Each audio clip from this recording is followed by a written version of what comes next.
What's going on? It's your boy CJ Goodfellow. We back with the Boxing Clinic. You dig? Night grind, late night. You know what it is. Shout out to the LDBC and that YTBC boys. We in the building, man. Talking pound for pound list. Going to give a very detailed pound for pound list for the explanation for every guy I put on the pound for pound list and why he at that position. Everyone. So let's get into it. Number one is Andre Ward. Clearly, head, shoulders, knees, toes, chin, above the rest. For the simple fact that his resume speaks for itself. People just want to think in the now. But you have to remember what a guy did over his whole career. You know, he beat elite fighters. He beat solid fighters. He beat mid-level guys. He beat good fighters. He beat okay fighters. He done it all. He has the best win on the list in boxing right now when you don't equate the legends Cotto, Pacquiao, and Mayweather that's still ticking in the sport again. We had the best win, you know. Froch, Kovalev, he beat Kessler when Kessler was on top. Even though he wasn't as peaked as when he fought Joe Calzaghe, which was a good fight in my opinion. Calzaghe was the truth. But he's beat better competition. Then the skill level was still there after taking all those years off, fighting on and off. And he came back and didn't miss a beat. How many fighters can take that long off and can't miss and don't miss a beat? Come back, take a few fights, and then move up in weight and beat the kingpin of a division. Y'all tell me that. Number two is Terrence Crawford. Definitely the truth. Definitely came undisputed champion of junior welterweight. Wasn't versed the best junior welterweight that they can find. He most definitely doesn't have the strongest number two pound for pound resume I've ever seen in my life. But like I told people before, I feel boxing is in a transition mode away from the Pacquiao-Mayweather era, and now guys are more likely to mix it up instead of waiting on that fight and trying to hit the jackpot. You know, I think Crawford is going to have the opportunity to jump above Andre Ward pretty soon because he's presented with fights like Jeff Horn. I think Jeff Horn is going to be Pacquiao again, thanks to Bob Arum again, because Pacquiao said he doesn't want to fight Terrence Crawford, so he got to get out the way and retire, in my opinion. If Jeff Horn doesn't get knocked out, he's going to have the opportunity. He's going to fight for that belt sometime next year, in my opinion. You know, then he's going to have a chance to fight the Pulimov and Errol Spence winner. And then, eventually, he might, if he wins those fights Terrence Crawford. And then he has, two elite wins right there that puts him almost there with Andre Ward. And foreseeing he doesn't go through a litigation or a nasty split with Top Rank, he can keep going higher and higher. Especially if he allowed to fight the other great fighters in the division. And, the sky's the limit for him. And he has star power as well now, almost getting there. With those fights, that could push him up there to being one of the brightest, black fighters in America right now. And fighting at the Cornhusker football field, that's what he wants to do. And, hopefully for him, everything continues to work out for him. But he's number two right now. I like his competition level. It's not elite, but nobody has a better competition level on this list, in my opinion, but Andre Ward and Canelo, and definitely not that dude in middleweight, Triple G, shitty resume. But three for me is Keith Thurman. People are like, you got Keith Thurman on there. I mean, he only fought twice in the last 2 years. Honestly, yes. But at the end of the day, he's the best fighter in the welterweight division, which is the hottest division, and most people see it's the best division in the sport of boxing.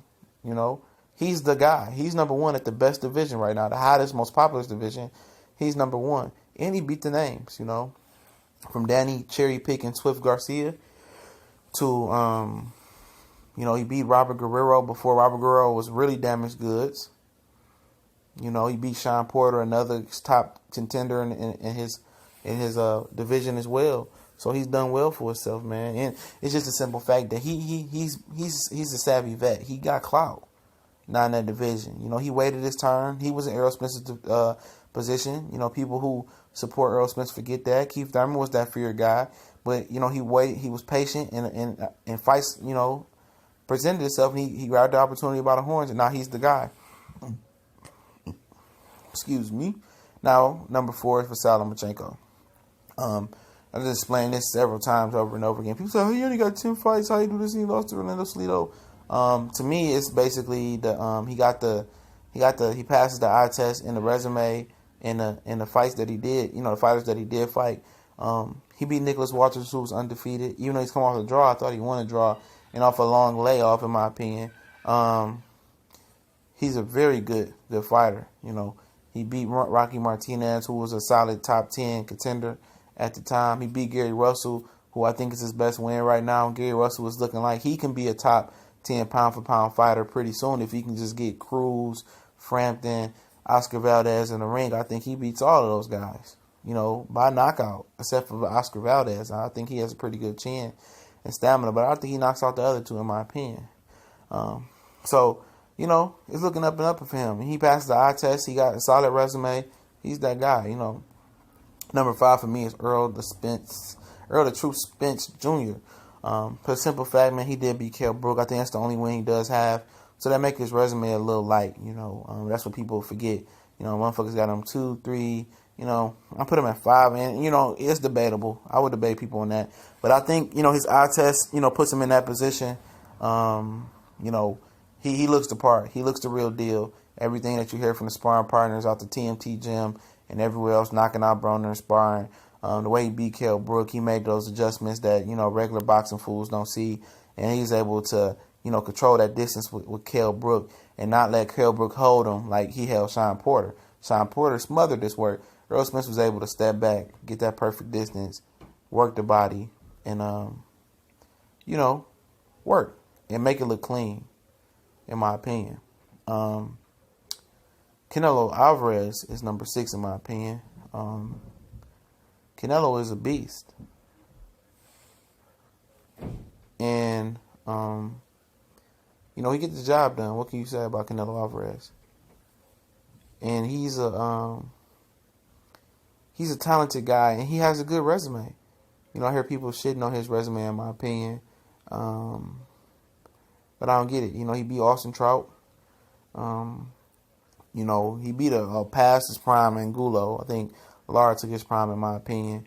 But he did beat Trout. He beat Miguel Cotto, who was the middleweight champion, until he vacated right before the fight. He didn't want to pay Triple G no more step-aside money. He fought Floyd. He's done his thing in the sport of boxing, man. He fought sluggers like James Kirkland. He fought Amir Khan, which was a gimme fight. So he's definitely moving up. He won his fight with Chavez Jr. by doing $1 million. So he does have an elite win with Erislandy Lara. I think he has the best win, just as far as name and Lara. Then everybody in this list but Terrence Crawford, and then Trout was undefeated at the time. Then going against Mayweather. So he's battle tested, man. He's been through the ringer. And he's only, 27 years old. So his resume, I understand that there's the Matthew Macklins. I think it's the Kermit Cintron. Amir Khan on that list. And guys of that nature on that list. I understand that there's holes in his game, holes in his resume, but it's only 27 years old. You compare it to Andre Ward, that's 32. Terrence Crawford, that's 29 or 28. Keith Thurman around the same age. Lomachenko's 29. Earl Spence was 26, 27. He's accomplished a lot, compared to those guys at the same point in their career, in my opinion. So I think he deserves to be number 5. And, if he loses Triple G would be up here on this list as well. His resume is just piss poor to me. But I'm not going to talk about that. But, number 7 is Mikey Garcia. And, just based off the strength of what he did before the layoff, coming back winning the title, looking impressive, beating Broner. Y'all telling me that Broner's going to whoop his ass. Broner ain't never lost at 140. Broner's the real deal. He's too heavy. Mikey Garcia is not this. He looked too chunky. He defied the odds. Even though he opened up to a 6-1 top dog. He's a dog. He's a beast. And everybody sees what I've been telling them before the Broner fight. This man's no joke. He can fight on the inside. He can box. He got some pop. And I think he earned his spot on this list. Everybody tell me, who did he beat to be able to compete with Broner? He ain't seen nobody like Broner, like Troy King. Like shut the fuck up, you biased motherfucker, man. He's so biased, man. But, it is what it is. Number 8 for me is Roman Tacolito Gonzalez.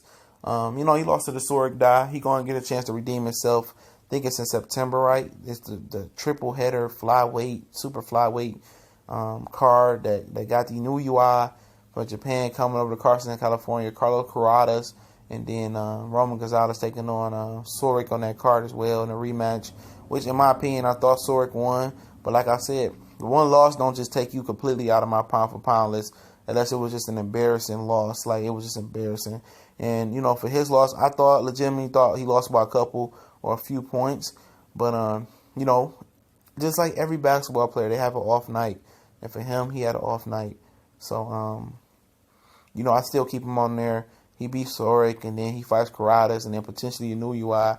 He can potentially be back up there in the top 3 in no time if he handles his business, which is a steep uphill battle in my opinion. But he's still in my top 10 pound for pound for sure. Somebody got mad because I didn't have him in my top 5, and I kind of shifted from there when I thought about it.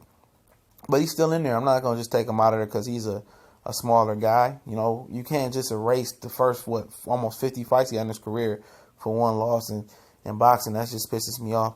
But Rigondeaux's number 9 for me. I understand he's inactive, but he's just so talented, man. He's another guy that's feared, that can't get those fights that he wants to get out of fear. But if he steps up and beat Lomachenko, man, there's a lot of guys going to be clamoring for him in that top 2 or that top 3 spot. And that's going to be a good competitive fight for him. But he's so talented. But he got to just be more active, man. Rock Nation don't know what to do with him. Top Rank don't know what to do with him. Lara, actually, from what I understand from a little backstory, told him to sign with Al Heyman and everything would be all right. Told him and Gamboa, him and Gamboa went to do separate things. And you see how their careers turning out. Lara's, on that Donna Stevenson tip, fighting mid-level and lower-level guys and getting top pay for fighting those guys. So hopefully Rigondeaux, when Rock Nation reportedly disbands and gets out of the sport of boxing, he can get with Al Heyman and get the fights that he wants with Santa Cruz and Frampton and things of that nature. Lee Selby, potentially Gary Russell that he deserves if he doesn't get the Fasal Lomachenko fight. But 10 is Sergey Kovalev. He was 2 on my list just because he lost to Andre Ward in a close fight the first time and then got knocked out and made all the excuses in the world. I still hold him pretty high. Still got him at 10. He hanging in there. I'm just interested to see how he will look if Main Events and HBO wants to match him with Sullivan Barrera, who's on the upswing. And it's interesting to see how guys with that bully mentality and that tough guy, Billy Badass mentality, when they get beat or they get knocked out, embarrassed, they never the same. Nicholas Walters, Nicholas Walters, Lucas Matisse, all different after they got beat. And we'll see with Kovalev. It'll be one of them interesting comebacks in the sport. But that's my top 10.